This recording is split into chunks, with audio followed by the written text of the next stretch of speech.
Hello everyone, welcome to my YouTube channel commerce easy है। तो आज हम पढ़ने वाले हैं रिटायरमेंट। हम पूरे टीएस गरेवाल की बुक सॉल्व करेंगे।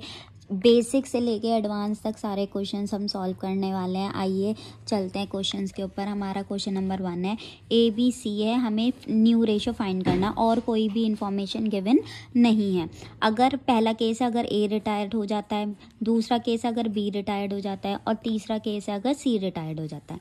अगर ए रिटायर्ड हो गया तो बचा बी और सी, तो उसका न्यू रेशियो क्या होगा 2/5 और 1/10। इसका क्या होगा, ये इसका न्यू रेशियो होगा। अब हमने देखा B/C, जब हमने लिखा 2/5 बी का रेशियो है, सी का रेशियो है दिस।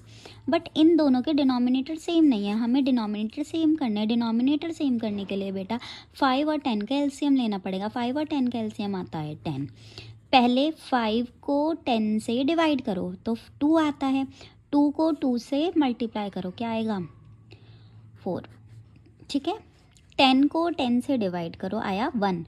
1 को ऊपर न्यूमरेटर 1 से मल्टीप्लाई करो, आया 1। तो आंसर हमारा आ गया, new ratio between B and C is 4:1। Understood.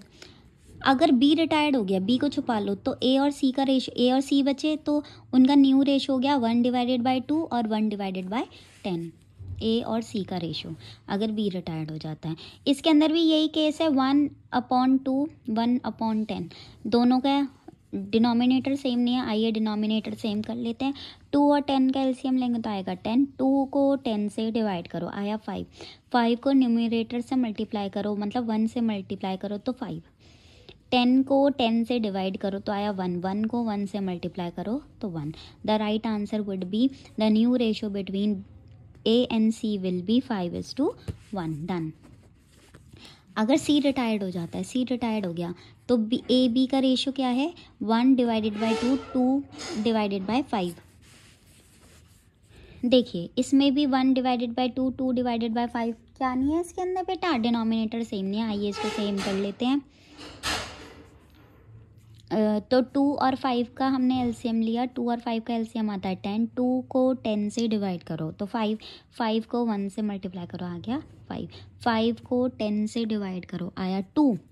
2 को 2 से मल्टीप्लाई करो, आया 4। तो हमारा new ratio between A and B will be 5:4। तो होप्स सो, मैं बिलीव करती हूँ आपको समझ में आया होगा। Thank you so much.